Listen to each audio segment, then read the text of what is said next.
kotanya atau kawasan industrinya jalan kalau saya lihat. Baik, selanjutnya di sebelah kanan saya sudah ada Om Uptianam, kami persilakan dari Partai PDI Perjuangan. Silakan. Assalamualaikum warahmatullahi wabarakatuh. Terima kasih pimpinan Pak Haji Eko dan seluruh jajaran Dana Reksa yang hadir pada kesempatan hari ini. Pertama, selamat berpuasa Pak bagi yang menjalankan. Terima kasih atas kehadiran panjenengan semua. Pertama Pak, kami pada akhir November yang lalu mendapatkan kiriman surat yang itu dari banyak nomor yang saya pikir itu adalah bentuk dari kekecewaan dari anak usaha Dana Reksa, yang isinya surat itu adalah protes keras dari Aliansi Serikat Pekerja Kawasan Industri yang jadi anak usaha Dana Reksa. Suratnya ditujukan kepada Kementerian BUMN. Saat itu sudah saya konfirmasi langsung ke Pak ET, memang betul itu surat itu ada. Tapi saya lihat sampai hari ini belum ada tindak lanjut, maka di forum ini saya coba ingin buka soal surat itu, Pak. Begitu. Yang poin dari surat itu sebenarnya sangat tragis sekali. Ada 7 poin, nanti teman-teman saya share kalau saya bacakan terlalu panjang di tempat ini. Yang intinya mereka menyampaikan bahwa Dana Reksa ini hanya bisa ngambil bisnis anak usahanya saja, begitu. Nah, kalau saya buka lagi dari 7 poin itu gila sih Pak, memang Pak. Jadi holding ini rasanya hanya bisa menjadi vampir yang nyedot darah anak-anak usaha perusahaan, begitu Pak. Nah, maka pada kesempatan hari ini, kalau tadi di halaman 7 dan 8 Bapak hanya memaparkan, itu bukan kinerja Dana Reksa sih kalau saya amatin tadi. Bapak memaparkan kinerja anak usaha Bapak, begitu. Maka di RDP kali ini Pak, kami ingin Bapak menyampaikan apa bisnis dan berapa pendapatan Dana Reksa sendiri dibandingkan anak usahanya, Pak. Kami tunggu di forum ini. Kemudian yang kedua, Pak. Kinerja keuangan induk Dana Reksa pada tahun 2023, nanti mohon dicek, saya coba baca-baca di laporan keuangannya, itu dan 2024 mencatatkan laba bersih audited 2023 24 miliar dan prognosa 2024 50,1 M. Yang ini jadi catatan juga, tahun 2024 ini meningkat tapi karena adanya penjualan aset, begitu Pak. Nah, ada hal yang ingin kami perhatikan di tempat ini, ingin kami tanyakan. Nah, kenapa biaya operasional induk sangat tinggi, yang pada tahun 2023 hampir 300 miliar dan 2024 550 miliar. Just info buat jenengan Pak, Kementerian BUMN yang mengelola ratusan BUMN, itu biaya operasionalnya tidak sebesar itu Pak. Bapak bisa cek nanti anggaran Kementerian BUMN. Nah, kami ingin tanya, kenapa anggaran Dana Reksa bisa sebesar ini, begitu. Kami juga ingin tanya tadi, maka kami ingin juga mendengarkan soal paparan apa sih usaha sebenarnya dari Dana Reksa dan berapa pendapatannya, begitu Pak. Nah, maka mohon dilaporkan juga realisasi investasi yang disalurkan oleh Dana Reksa kepada anak perusahaan, termasuk imbal hasil dan sumber dana untuk investasinya tersebut, begitu.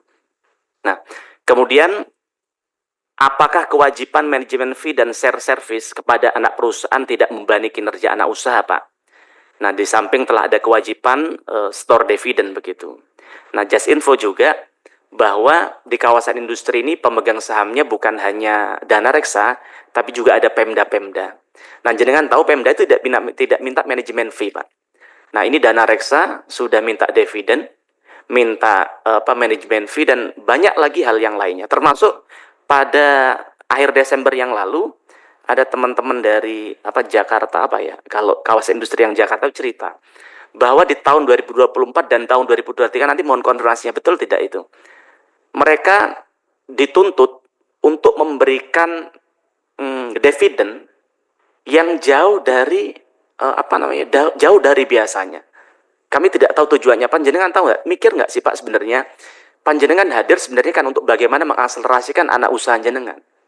Tapi bagaimana kemudian mereka mengeluh dana mereka, darah mereka disedot oleh Dana Reksa yang akhirnya mereka kelimpungan, tidak tahu bagaimana cara mereka untuk menjalankan usahanya lagi.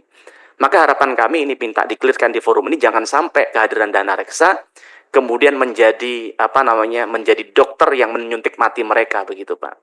Nah, kemudian kami juga tadi dipaparkan soal identitas dari Dana Reksa ini adalah holding transformasi. Kami perlu ingatkan jenengan di undang-undang terbaru hanya mengenal 2 jenis kelamin, yaitu holding operasional dan holding investasi. Nah, kemudian kami tanyakan jenengan ke depan, dana reksa itu maunya dibawa kemana begitu Pak? Apakah holding investasi atau holding operasional? Dan seperti apa langkah yang akan dilakukan? Nah, kemudian kami juga minta tanggapan soal, sekarang kan sudah ada Danantara. Kurang lebihnya hampir sama dengan dana reksa begitu. Nah, ke depan dengan adanya Danantara, apa sikap dari dana reksa ini begitu? Matur nuwun. Assalamualaikum warahmatullahi wabarakatuh. Ya, terima kasih Om Muftianam.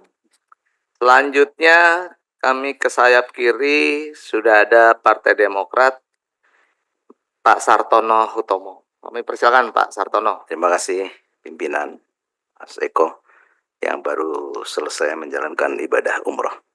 Mabrur umroh beliau. Sahabat Komisi 6 yang kami hormati dan Direktur Utama PT Dana Reksa dengan seluruh jajarannya yang kami hormati. Saya ingin menanyakan beberapa begitu. Ini kan kalau kita lihat begitu, Dana Reksa ini saat ini kan sudah berubah jauh begitu ya dari core bisnis awal dibentuknya dari Dana Reksa.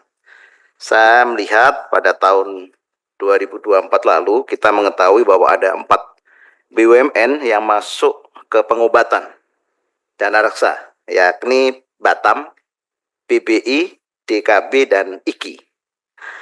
Banyak disebutkan bahwa keempat BUMN tersebut bisa diselamatkan selama terselesaikannya masalah finansial masing-masing BUMN. Di lain sisi, kami mengetahui bahwa sampai saat ini keempat BUMN tersebut pasarnya masih terbuka di dalam negeri.